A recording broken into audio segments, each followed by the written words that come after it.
Hello, everyone. Welcome. Thanks for joining me in the conversation today. I'm recording an episode around a topic that I am actually going to share on both of my podcasts. I think that no matter where you are in your journey, whether you're trying to work on the relationship, heal the relationship within the marriage, or you have taken a separation or a step towards divorce or divorce from your partner due to betrayal trauma. Either way, the topic I want to talk about today, I see show up on both sides. But first, how are you?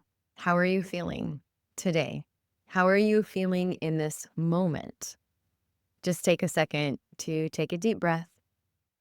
And as you take that deep breath, notice your belly expand, your chest rise, your ribs expand, and then falls. Every time we notice our breath, every time we pay attention to our breath and our body breathing, the belly expanding, all of those physical responses to the breath, you are in the present moment. Really, the practice, because there's no arrival, is to be present as much as possible. And the reason why we want to become present as much as possible, because the present is where we as humans have access to choice, agency, empowerment. When we have access to choice, agency, empowerment, I call it agent power mode, that is where we can make the most wise, conscious decisions as to what that next step is. When we are not present, we're in the future or the past. And it's really difficult to make decisions when we're trying to live in the future what ifs, right? All of those fears of the future, the worries of the future, trying to do something today to control an outcome in the future, then the future hasn't happened. One of my favorite lines from Kung Fu Panda is yesterday is history, tomorrow is a mystery, but today is a gift. When we can stay in the present and notice things from present self, we can see the gift that we've been given amidst the chaos, amidst the pain, amidst the grief. We can even see that grief is a gift. When we're wanting grief to be in the past, when we're worried that grief is going to be all encompassing in our future for the rest of our life, we're never going to get out of it. It takes us away from the meaning of it today. The more I have connected with my own body, the more I realize just how deeply our human bodies hold the impact of our experiences from the past. And as I walk alongside my clients in their journey back towards themselves, I have noticed a pattern, something that can keep us stuck, even when we're actively working on our healing. And what I often see happen is we learn powerful tools, we learn concepts, we learn principles, and instead of using them to support our healing, our brain turns them against us. We start to use these tools against ourselves rather than using the tools to expand our window of tolerance or help our nervous system regulate in a way that honors our truth, honors our experience. We start to use them in a way to override our body, override what our body is actually telling us in the present. We meditate, we journal, we breathe deeply, like I just had you do, not to truly listen, but to silence the discomfort that we're feeling because we don't want to feel the discomfort. Remember, the window of tolerance is not void of negative emotion. Window of tolerance is we are able to be present with the negative emotion and use that as an opportunity to gather more information about what is happening. Being in the window of tolerance, I look at it more from a place of neutrality. We're not attaching meaning to whatever we're experiencing. What often happens is that we start to convince ourselves that and I swear every one of us do this because it is very human, it is very natural, but we try to convince ourselves that if we can just be regulated, quote, regulated, then we'll be better, then we'll be healed, and everything will be okay. And the meaning that many of us give dysregulation in general, when our body is having a trigger, when it is having a response to something, oftentimes what I'll see is the interpretation of that. Essentially, there's different limiting beliefs that go along with this, but essentially what I'm noticing happening is, oh my goodness, I'm dysregulated. So I need to do my tools, use my tools, breathing, reading, meditating, whatever that is, to stop the dysregulation so that I can then feel better, because feeling better means I'm better, means I'm doing better, means maybe the situation is better. What's wrong with this? The problem with this, or the stickiness around this, is we're bypassing the information that the present experience of activation or dysregulation in our bodies is giving us. When we fight against the reality of what is currently happening in and experiencing in our bodies, which the fight shows up like denial, rationalization, minimization, justification, avoiding, resisting, reacting, all of those are a way to fight against reality, where feeling the sensations in our body with curiosity, with compassion, allows us to gather that information necessary to determine whether or not what our body is showing us is something that is presently happening. Is there really a present threat from my partner? Did my body pick up on something present that is reminding me of the past? If your body is having an activated response, even if it's activated because it thinks what happened in the past is happening now, it is still not wrong. It sensed something. It was picked up on something that it believed was a present threat or issue. So your body is actually responding right. When we think it's wrong, now we're arguing with reality of what our body is presently experiencing. What I want you to hear above anything today, the message that I'm hoping out of this entire episode you walk away with, the practice that I'm hoping you walk away with, is to believe your body, to believe your body first. Before you make it right, wrong, the situation right, wrong, before we judge, before we assess, before we do, we believe our body, because your body is not the problem. Your body has never been the problem. It is responding correctly to something that either was wrong in the past and potentially wrong today in the present, or it's afraid that what happened in the past is going to happen again in the future.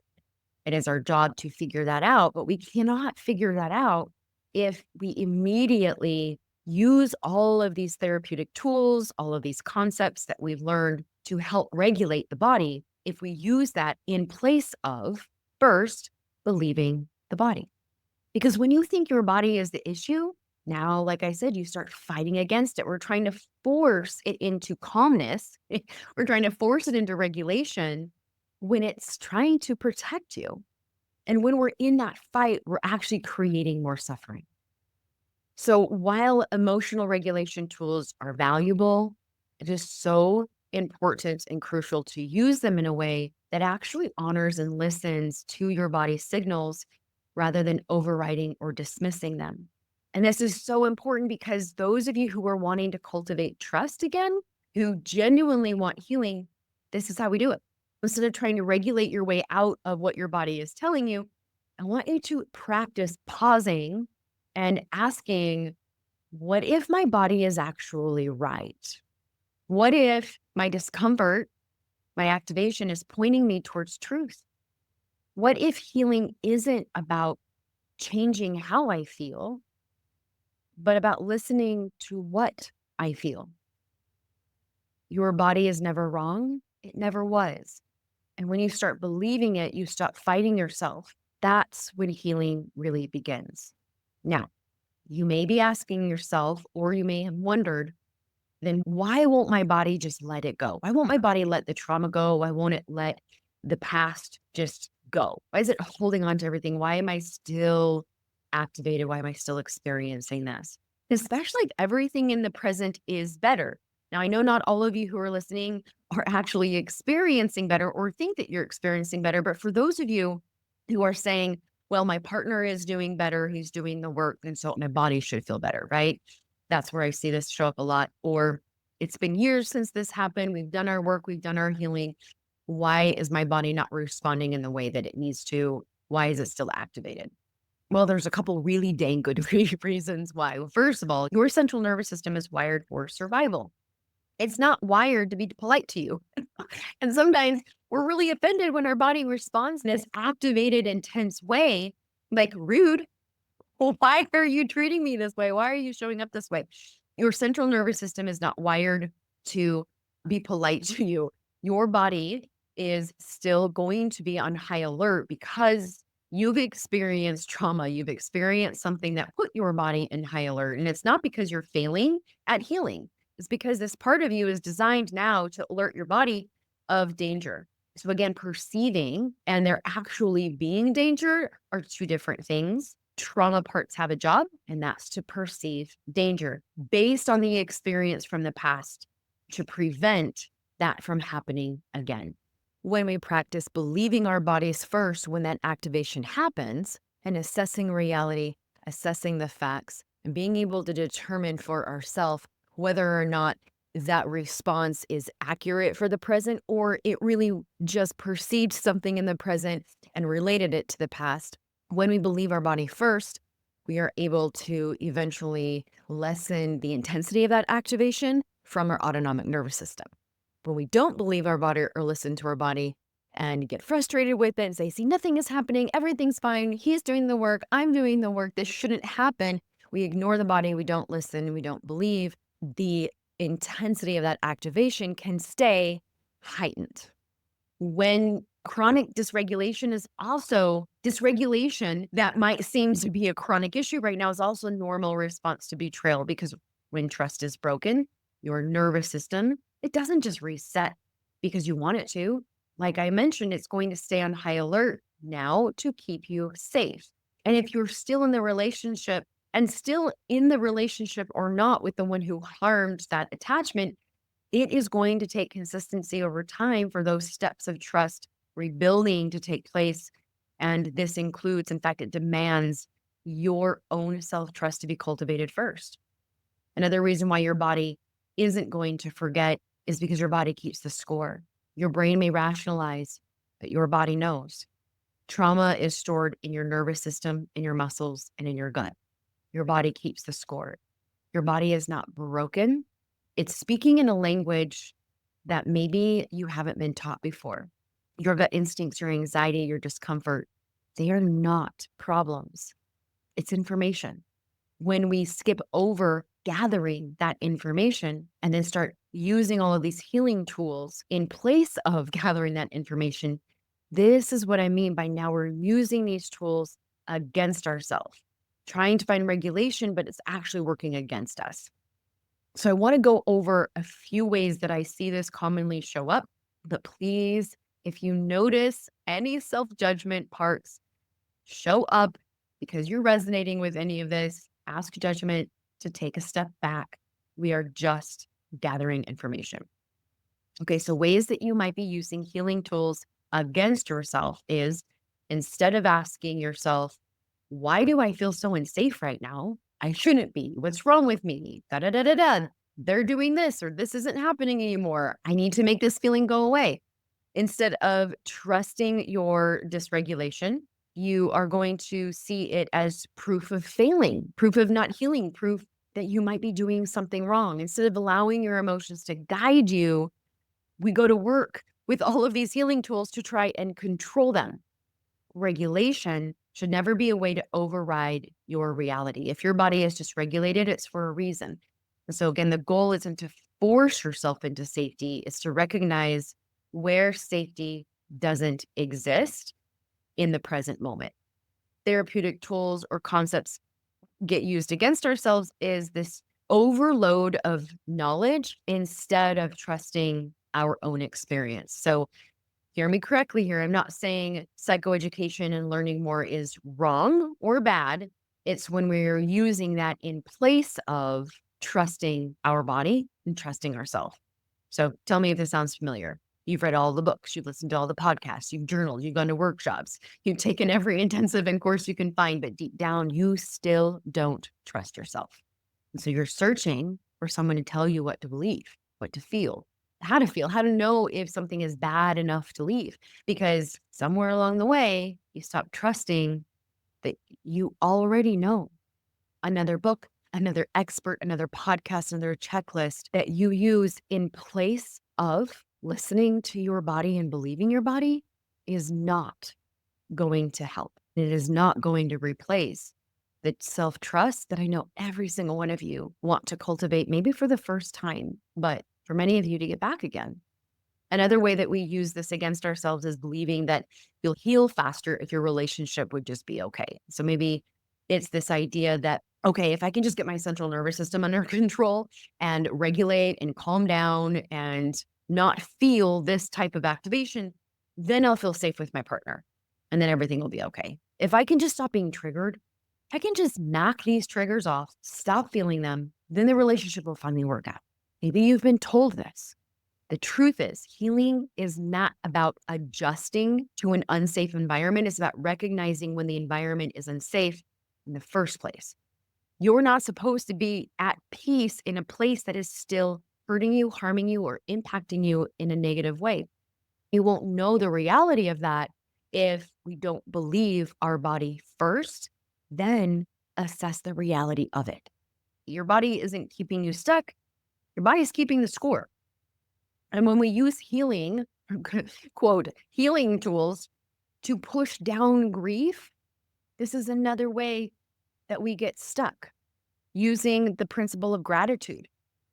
I need to be grateful. If I could just be more grateful. And look, gratitude is powerful.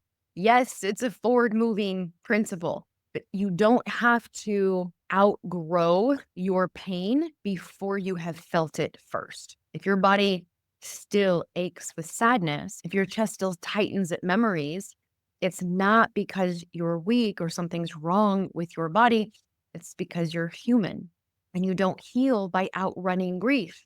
You heal by allowing yourself to feel it, move through it, and honor what was lost because you have lost a lot. I also see a lot of times clients convincing themselves that it wasn't that bad. And here's where maybe a little of that denial, rationalization, or minimization shows up. The truth is, as your body is activated in the present day, it's remembering things that your brain won't forget, which is why there's no such thing as forgive and forget. Forgive, yes. Forget, no. Another way I see this is through triggers. No one likes these triggers, and we tend to minimize them, try to shove them instead of investigate them, instead of be curious about them. How often have you had that gut feeling only to talk yourself out of it or to be talked out of it? Maybe you've said things to yourself like, well, maybe I'm just being too sensitive, or maybe this is just my attachment wounds. Maybe I just have trust issues and will always have trust issues. And maybe that is true sometimes, but what if it's not? What if your body is picking up on something real today? Again, we don't know if we're just dismissing the sensation of the body, if we're dismissing the activation in our body, jumping to these healing tools to try to make that feeling go away instead of stopping and going, what is my body telling me right now? Is this a real sign that something is still presently happening? Let me believe my body first. Let me feel what my body is showing me right now. Let me feel the sensations that my body is telling me right now. The tightening in my chest, the pinching, the stabbing, the swirling in my stomach, the nausea. I need to feel that. I need to get curious about it. I need to listen. I need to believe that my body is right now. As I investigate, as I listen, as I understand deeper what is happening, I will be able to determine if this is a memory from the past or a fear of something happening again in the future, as opposed to a current present threat that I really do need to pay attention to. If we don't stop and listen to what our body is telling us, and we just keep denying our own central nervous system's wisdom, then you're going to feel exhausted. You're going to feel drained. You're going to feel like your body is running on empty, yet you're telling yourself you need to be stronger. You need to push through. You need to work harder at healing. You need to do more. healing isn't about doing more, and it isn't about trusting other people more. It's about recognizing that your body isn't trying to sabotage you. It's trying to protect you. It's trying to tell you something. Your body isn't asking you to fix it. It's asking you to believe it. And when you do, you'll realize that healing isn't about making yourself okay with the past. It's not approving of the behaviors from your partner in the past. We can start believing our body with tiny shifts in how we talk to ourselves when our body is activated. So instead of, why am I still feeling this way? The shift is, what is my body trying to tell me? Instead of, I should be past this by now for whatever reason, the shift is, I'm allowed to heal at my own pace. Instead of, how do I just stop being triggered? The shift is, what part of me still needs care and still needs safety? One of the most common questions that I get from all of my clients that are trying to work on their relationship or my clients that are divorcing, it is, how do I trust myself again? Will I ever trust myself again? How do I trust another relationship again? How do I trust the relationship I'm in again? When trust has been so obliterated, it makes sense why trust feels impossible. It shakes your entire foundation. We doubt our own instincts. We doubt our feelings. We doubt our body. We doubt what our body is telling us. Again, what I hope from everything I'm sharing today is that you start to believe, if you don't already, that your body isn't wrong and it never was.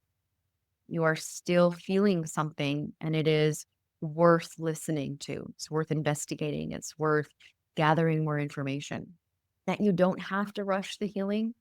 And one of the best ways that we can start to trust ourselves again and perhaps trust a relationship again is to believe ourselves by believing our body, believing what is showing up in our body. If you're driving down the road, you're minding your business, and all of a sudden you feel anxiety, your chest is tightening, it's hard to breathe, breathing faster, rather than, oh my gosh, why is this happening? It shouldn't be happening. The shift is taking a moment to describe what's happening, to listen to what's happening, to be curious about what is happening in your chest and asking, naming the emotion. You've heard me talk about this so many times, pulling out the feelings wheel, feelingswheel.com, have it printed off, have it on your phone. Name the emotion that is showing up in your body. Describe the activation. Hello, worry. I see you. You're in my chest. It's spinning, it's stabbing, it's pinching, it's hot, it's fast. Wow. I see you. It's okay that you're here. Tell me why. What do you need to know? Then the trick is to notice what comes up, not judge it, not try to even overthink it. Just notice what comes up. Again, use that as information. This will help you to better determine whether or not your body is remembering something that happened in the past and thinks that you should be alerted today, or, hey, this just happened today and it's not okay. Either way, you get to decide what that is. Please remember you have the right to be wrong. Doing what you need to take time and space as you listen to your body and believe your body is so important. If you're in a relationship, that might look like, you know what, my body is telling me something right now. It's telling me that the work that you say you're doing, that I even see you doing, isn't creating the safety that I need. It's not what I expected. I kind of thought that I would feel differently, and I don't. I don't know why, but I'm going to believe my body right now. And that means I'm going to take a step back. Now, this can look different for all of you. It might look like you go sleep in another room or you ask them to sleep in another room while you gather more information to determine what is actually happening in the present moment. But we're going to believe our body first. When you don't, when you dismiss what your body is telling you and you go to this place of, well, he's doing all of the things, he's going to therapy, he's telling me he's doing well, I'm seeing progress, I'm noticing some changes, I shouldn't be feeling this way. What's wrong with me? I need to do more work, or I need to do this, or I need to do that to make this feeling go away. This is what I'm telling you is actually the opposite. This is what I mean by using those tools against yourself. Your body isn't asking you to fix it. It's asking you to believe it. And when you do, you realize that healing isn't about making yourself okay with the past or approving of what happened in the past. It's about choosing a future where you no longer have to convince yourself that you're safe. Healing from betrayal trauma is not about forcing yourself to get over it. It's not about silencing your parts that feel unsettled. It really is about learning how to trust yourself again. And we do that when we believe our body first and stop overriding the signals that our body is giving us. We need to stop gaslighting our own intuition because you don't need to fix yourself. You need to listen to yourself. I used to think my body is keeping me stuck. Now I know that my body is keeping me safe. When you start to honor what it's trying to tell you, that is where I see real healing start to happen, real empowerment start to happen. This is where I see my clients start to reclaim themselves. Okay, I hope that helps. Again, notice what comes up for you. Notice what resonates. Notice the judgment parts too. Notice any parts that might be resisting any of this. Stay curious about it. These are great things to be aware of and take to your professional to help you process. There are so many amazing tools and healing principles that I know have helped me, and I know that have helped a lot of my clients. I love sharing that psychoeducation with my clients and giving them options to use. But when we start to use them against or in place of listening and believing our bodies, that's when it stops working. All right, y'all. As always, thank you for joining the conversation today, and choose healing and continue to choose healing, to choose recovery. And as always, choose you. Take care. I am so excited that you're considering joining me for the Body Awakened Brain Spotting Intensive this April. I want to take a moment to share why I created this intensive and why I believe it could be a really powerful next step in your healing. First of all, I 100% believe that the body keeps the score. Trauma isn't just something that happens to us emotionally, it's stored deep within the body, often for far longer than we realize. While our mind may be trying to process and move forward, the body can remain stuck, holding on to pain, fear, and a lot of those shock responses to the trauma that you've experienced. For many of us, disconnecting from our body was once a form of self protection and helped us survive. But the longer we stayed disconnected, the more we experienced chronic stress, anxiety, burnout, and even physical conditions like autoimmune disease, chronic pain, and illness. That's why this intensive exists, to help you reconnect to your body in ways that you may have never done before. One of the most profound lessons that I've learned, not only from my own healing, but from supporting hundreds of women through betrayal trauma and these deep emotional wounds, is this: your brain and body know what and when to heal. No one can force your healing, but we can create a space for that to happen. And that's what the intensive is all about, creating the space and the time and the right environment for your healing to unfold naturally. This isn't just another workshop, another coaching session, or another therapy session to add to your list. This is a dedicated space for your body to finally exhale, release, and begin integrating what it's been holding on to. During this intensive, you can expect 3 full days of deep embodied healing in a small, intimate group. We're going to have daily body experientials, guided exercises designed to help you reconnect with your central nervous system, with your physical body, with your emotions, all of the things. Brain spotting sessions will happen twice a day. Each one of you will have your own full brain spot session, plus being able to witness and support others in their own healing, which there is absolute power in healing as a collective. Healing doesn't happen in isolation. So being witnessed and held in a safe, supportive community is profoundly powerful and can actually expedite your healing. One of the biggest misconceptions maybe about this intensive or even in healing is that you have to come prepared with something specific to work on. You don't. In fact, I encourage you to trust that during this intensive, your body and brain will guide you, revealing what needs to be processed, released, and reclaimed in that moment. If this speaks to you, don't wait. This is a small, intensive group and registration closes soon. I believe your body is not a problem to be fixed. It is a story to be heard, a home to return to, and a guide to trust. Your healing is waiting. Your body is ready. Are you ready to listen? I will see you soon. Hi, my name is Hallie Roderick with Choose Recovery Services. And if you're a woman healing from betrayal trauma and you find yourself feeling stuck or experiencing overwhelming triggers, having a difficult time trusting yourself, or even thinking about trusting others, or having a hard time understanding what healthy boundaries are, how to hold those, I want to invite you to consider joining us at our upcoming Courage to Thrive Intensive, held on April 23rd through 26th in Spanish Fork, Utah. These intensives are one of my favorite things to be a part of because healing happens in community. There's just something different that happens when you're in person with other women who maybe your stories aren't exactly the same, but there's a mutual understanding and a safety that is created by being in a common community. So if this sounds like something that would be beneficial to you, please check the show notes, reach out to our office to get more information, and come see us in Utah on April 23rd through 26th. We'd love to have you join us.